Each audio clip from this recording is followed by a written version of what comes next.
Hello, good evening. It is very early in the States right now, but I am here for you guys. For those of you, oh yeah, no problem. For those of you who do not know me, my name is Dremagix. I am a magician from Southern California, born in the Philippines in Quezon City. And I was raised out here in LA, and I'm a magician, just like you. Um, and hopefully you guys take away some things that I have to say. Feel free to take out like pen and paper that if you want. I have the notes here, and I can send it to whoever if you just want the notes. A little bit about me. I started off doing close-up magic, and I grew up in the David Blaine era. So I started doing very, very close-up magic for just one or two people. And then I started learning how to perform parlor magic, and I got into performance spaces in LA, and I started street magic, busking. I know you guys had Cosmo here at the beginning of the month, and I started doing that style of magic. So the way my act is set up, it's a bunch of just everything I like. And that's what I wanted to talk to you guys about. I know when Heron was on, Chris Heron as Faust, you had a lot of questions about character. And I wanted to bring a lot of those notes that I have in creating a character and persona for you guys. So when we start off, we want to start about intention, right? Intention, why do we perform magic? Once we find out why we want to perform magic, then we can figure out how, right? For example, myself, my goal is whenever I perform magic, I want to provide an experience for everyone. If you've noticed, is there a Disneyland in the Philippines, by the way? The closest one is like China, right? Something Enchanted like Kingdom, yeah, and Star City. Oh, okay. Like nice. So Disneyland here in America, it's constructed a very certain way. It's meant to put you in the movies that you grew up with and your children grew up with. The plans of Disneyland, one of the main things the builders wanted to do is they wanted to make sure you were totally immersed in the Disney experience. So they were very careful in planning out the way they built their theme park. They didn't want you to see the outside world from inside the park. And I think that's very smart of them. And I think that's something we can take away with our magic. We want to provide, well, I can't speak for you. I want to provide this experience where they forget about their problems at home. They want to forget about their kids crying at home and all the money problems for just a second. You know, after the show, they can go back and deal with that on their own time. But once they're in the show, I want them to smile. I want them to laugh. I want them to feel things. I want them to, you know, cry and just forget that they have their own problems or whatever it is. It's a version of escapism. So whatever your purpose is, I have grown to believe there are two ways to achieve your goal as a magician. The first one is be very good at what you do, right? And that goes without saying. All of us, we have access to all these tricks. We have books, we have DVDs, we have the internet. The internet's super crazy to learn anything magic. You don't even have to buy anything to learn magic anymore, which is good and which is bad. But you can practice hours at home. You can do all that stuff on your own. I'm here to talk about the second one, which is you have to make people care about what you're doing. And you can be the best magician in the world, but if no one cares what you're doing, then they're not going to want to watch you, right? You can produce 1 million colored balls, but if no one cares, like this deck of cards here, who cares about card tricks, right? But here's the thing, there are certain things us magicians do that make them care. And I think that's where the power that we have as magicians live from. So how do we make people care? How do we make people care? It's our personalities, our characters. When you smile at them, you make this connection. And even that, such a little thing, but smiling at someone and making eye contact can make them care about you. It doesn't matter if they care about the magic yet, because if they care about you, that means they're willing to listen. You've earned at least 10 seconds of their time, and then you can show them something amazing. Once they care, they've invested in you. And I like that idea very much. Other ways, your character. I know I'm going like very fast and very concept based. So if you have any questions, please feel free to ask, or we can do a Q&A after I'm here. As long as you guys need me. Hopefully not too late though, because it is very early. So we're talking about character. Character. I feel like character, there's two kinds of characters, right? There's a made up fictional character where it's more like Faust. Chris Herron's created an amazing character in Faust, and it's almost a story. He has his own backstory. He's gone through heartache and loss and all these things. And that's one type of character. Another type of character is more persona. It's what I perform as. I'm just myself, right? Like when I perform, I'm myself. I talk fast. I'm a big dude. I'm funny. I'm a little charming. And I'm Filipino. You know, those are the traits that I have that carry on into my performance, because at the end of the day, I do not want to be anyone else. I can't. I'm not good at imitating something that I am not. And I think as performers, as magicians, as Filipino magicians, I think it's good to embrace what makes us who we are. And creating that as part of your performance character it will go miles above anything else you could have copied, you know? So ways you can develop your characters, your movements, your storytelling, your wardrobe. Your wardrobe plays a big part, the props you use, and the music. All of those are components of what makes your character you. I was gonna say good, but every character is good as long as it's well embedded in their minds, right? For example, if you guys know, you guys do a lot of dub acts in the Philippines. Dan Sperry. Dan Sperry does a dub act, but his character is so clearly defined that the music he uses fit with his character. The way he's dressed fits with his character. His makeup, the way he handles his props, and the way his props even look.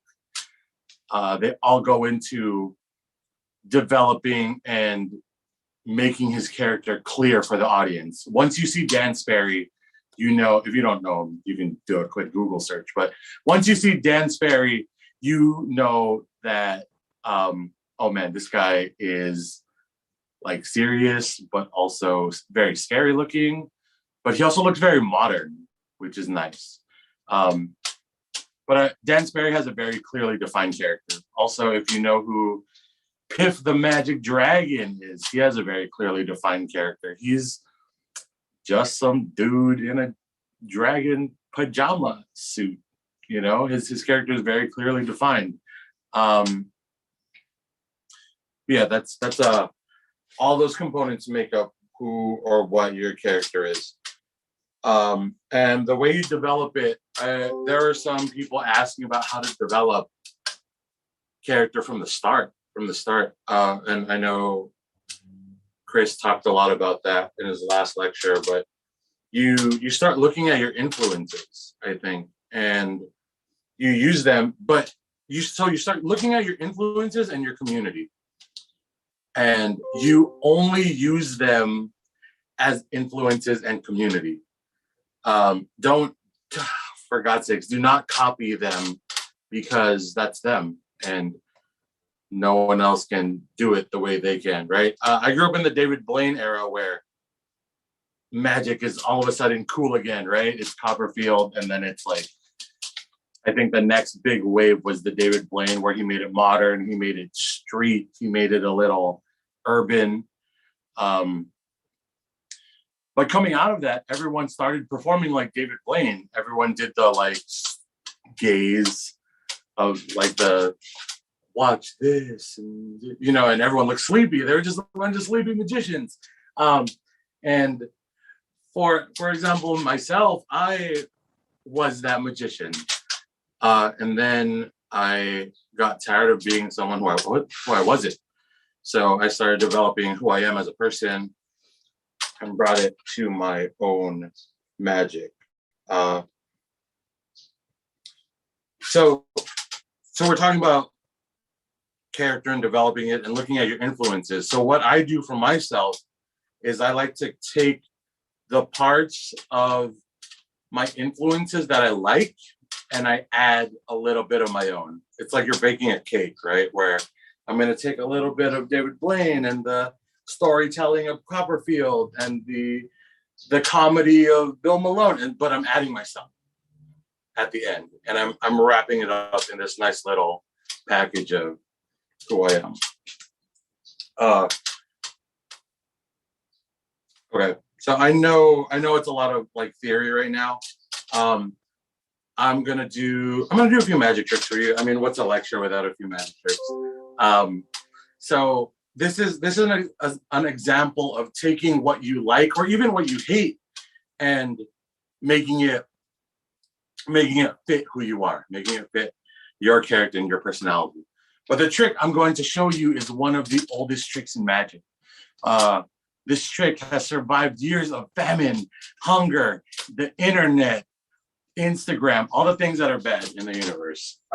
This trick is a classic of magic, which means one thing, which means you probably already seen it. This trick is done with 9 solid silver. Don't mind that. That's blood. The blood of my enemies. Please laugh at my jokes. This trick is normally done with 9 solid silver rings. I lost 7 of them, so we're gonna do 2 today. This trick is called the Chinese linking rings. The Chinese linking rings, although the Chinese people have invented this trick over 2,000 years ago, it was perfected by a Filipino guy. There it is. The trick is known as a perfect illusion. A perfect illusion. See the intersecting lines and the sound make it look like they're linked. Yes, just say yes. I can't hear you in internet land, but see if you kind of look at different angles, they look like they're linked. Yes, thank you very much. I know you're clapping. I trust trust everything you see on the internet. But ladies and gentlemen, of course, this is just an illusion. Yeah. I got an award for this trick in the States. I got an award for this trick from 2nd place. It's pretty good. From my girlfriend. She told me I'd get 1st place when I gave her a different ring. I don't know what that means. I got an award for this trick. I was this tall at the time. I was 19 because Asians are short here. I'm kidding. I got an award for the fastest link in all of history. The fastest link in all of history. It happens on the count of 3. 1, 2, 3. Yes. But this trick is Chinese, so we're gonna go eat art son. That's a little Chinese for you, but I'm Filipino. Isa dalawa tatlo. There it is. I can do any language. Someone scream out a language. Roman? I heard Roman. Cool, Roman. I.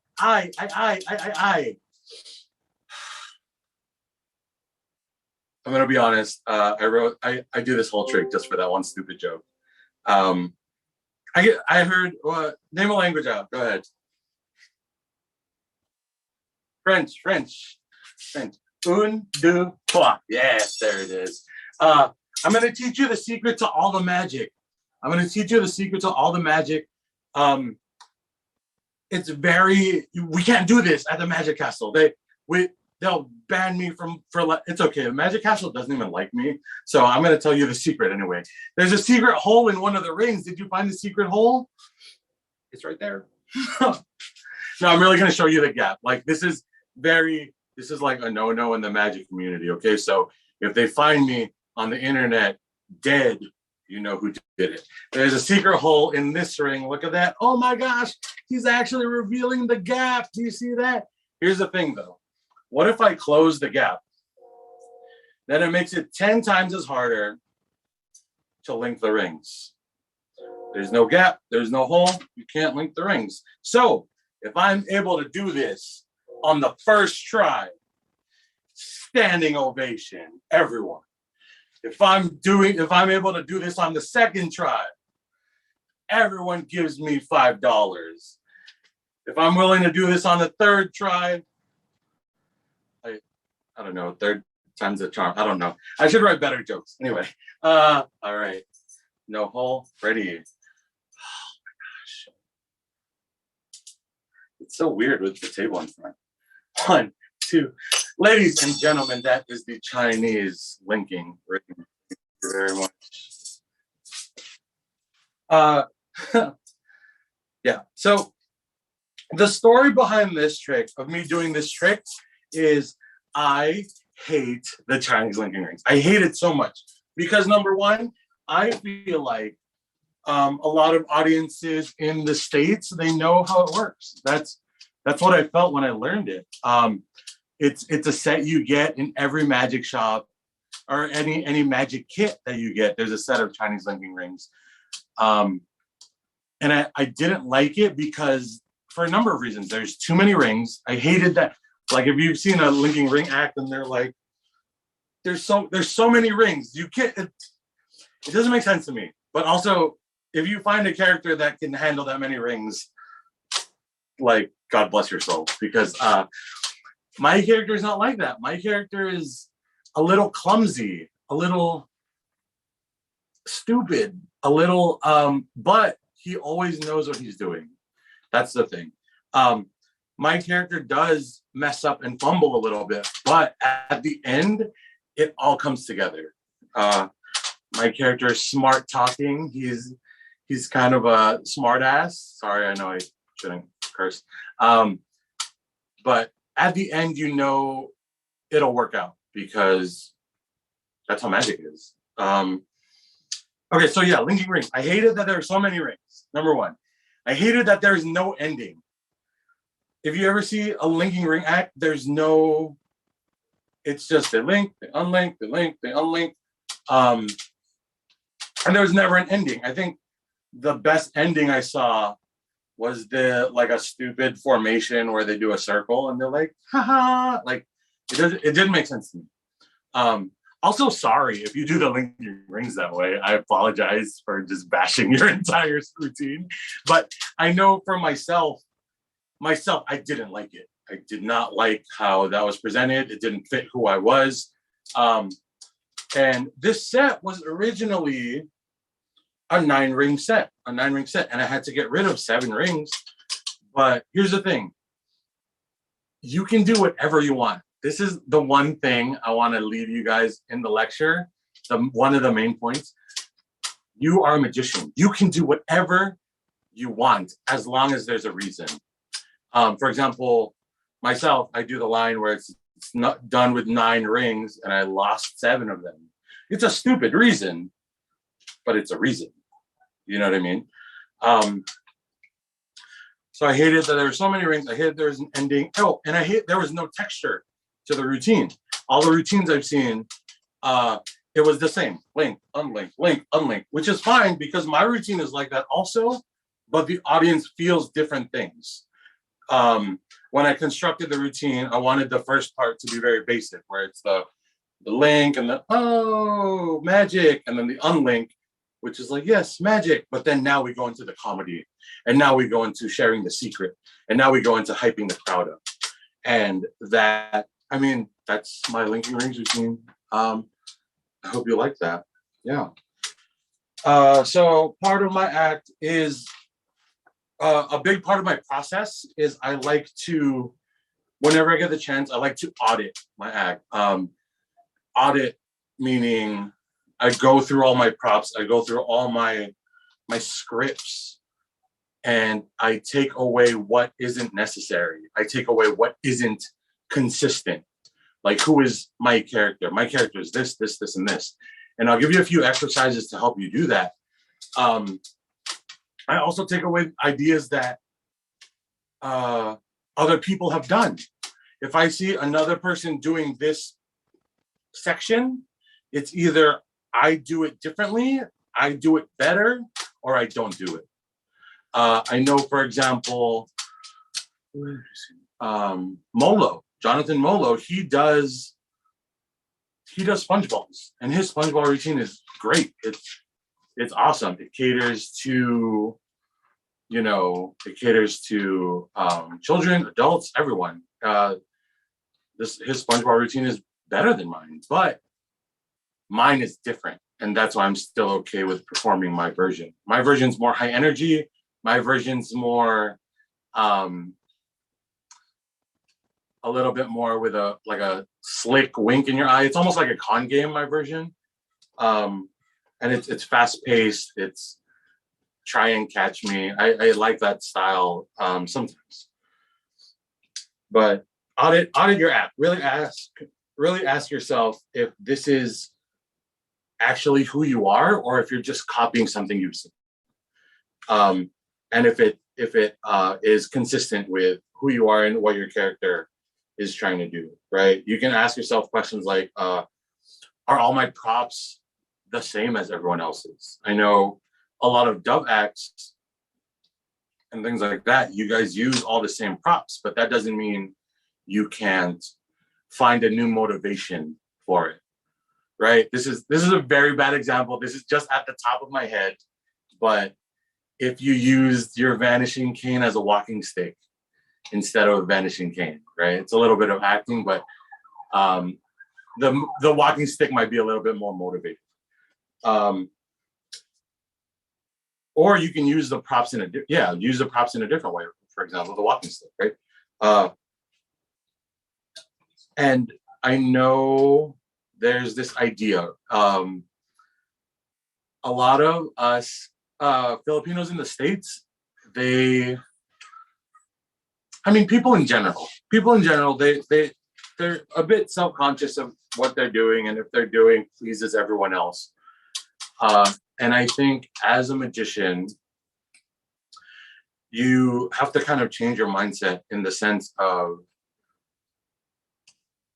you're the creator of worlds, man. You do magic. Like, the rules of this world don't apply to you. So why should the rules of man apply to you?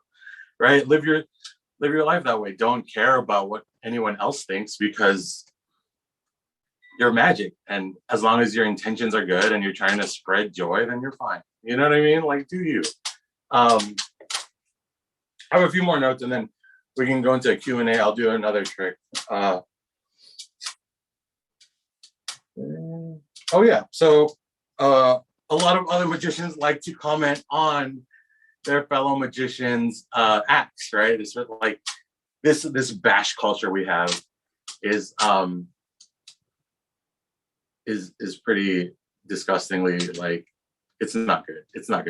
But like, in the same vein of being self-conscious, like, don't even worry about them. They're not paying your bills, right? Like, do your character. Don't be afraid to get weird, right? Chris Heron is weird, but it's awesome. And I like weird stuff like that. Especially myself, because I'm just me. This is who I am. This is what I wear. Like, I don't wear a suit. I just a long coat and a thing. Let me do another trick for you, and then I'll get into some exercises you can take away to developing your character and who you are. And then we'll do Q&A. You can ask me whatever you want. I don't care. I don't really hide anything. Your life, your career is so entangled in deception. Why would you want to be nothing else but truthful? This trick is the oldest trick in all the world. This trick is so old that there are hieroglyphics of this trick performed in ancient Egypt. Hieroglyphics, they're up here.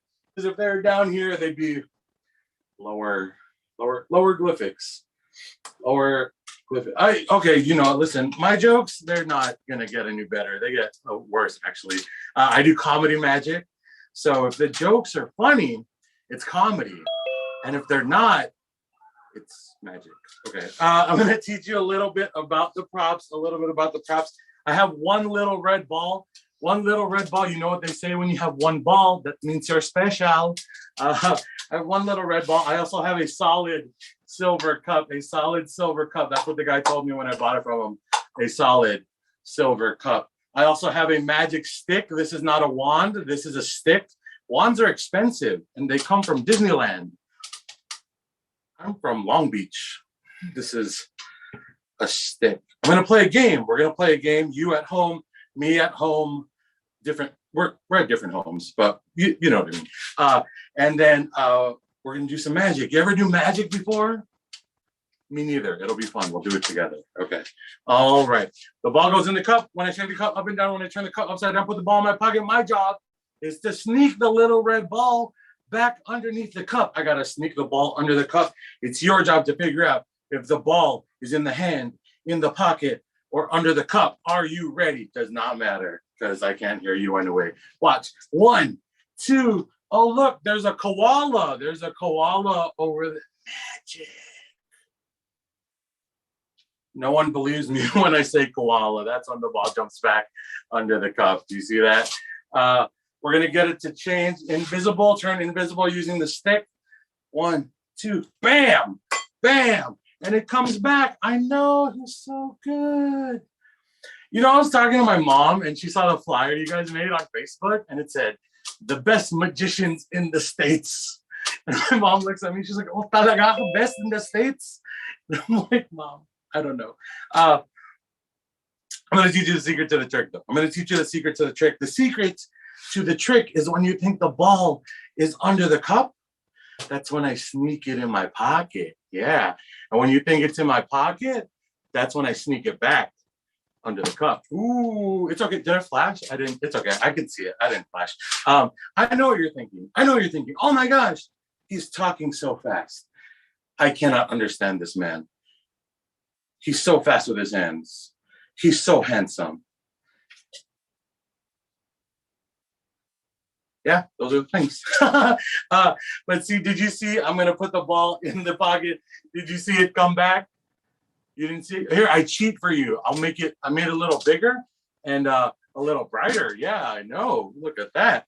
Ooh, it's a lemon usually. And then we cut the money. I got to learn how to do that, man. I know you didn't see the lemon, but my thing is, how does it fit in the cup when there's a duck in there? Did you guys catch the duck? I hope it didn't flash. Anyway, magic for Zoom is weird. But yeah, that is my chop cup routine. And then I usually go into a bill and lemon where I take the vanished bill and I slice open the lemon. I slice open the lemon. But that is my chop cup routine. And it kind of has the same character. It kind of has this idea of this guy kind of doesn't know what he's doing, but at the end, he's like very slick and sneaky. And I like that for me because it's a certain level of charm, right? Like you won't trust him to watch your kids, but he'll put on a good show. Real quick, I have a few exercises and like concepts to share, and then we can go into a Q&A. So developing your character. I was taught this and it's helped me a lot. In other parts of my show, I do storytelling, right? Where I tell a story. I do a Gypsy Fed routine and I talk about my Lolo and how he passed away and stuff. And that usually makes people feel, it gives my act texture. It gives my act like, oh, he's not just some trickster, right? He actually is a human with emotions and just like me. And now I can come talk to him after the show and give him money or book him at a next event. But this exercise was given to me and it's called the 5 words exercise. I want you to think of 5 words that you want your character or your act to be. And these words can be anything. Like, for example, my words are, my act has to be funny. It has to be genuine. It has to be welcoming. It has to be charming, and it has to fool people. And whenever I create a piece, whenever I write something, whenever I write an entire hour show, if anything in my act doesn't complete 2 to 3 of those things at the same time, I don't do it. Or I find a way to make it fill 3 out of the spots. So that's a 5 words exercise. And we're talking about making people feel things. We're talking about making people feel anything. You want to bring out a certain emotion out of them. And the reason for this is kind of this, right? If you think about it,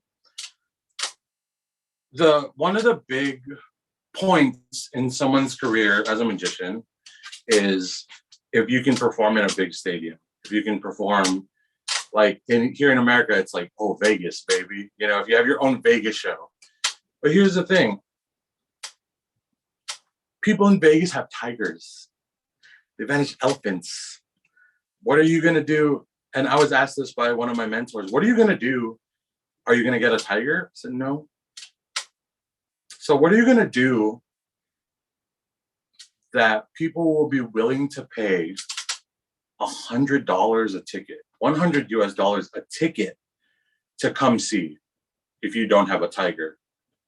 And I think my answer is I want them to feel something. I want them to walk away feeling these emotions that they feel naturally as a human, but I bring them out and I make them magical, right? I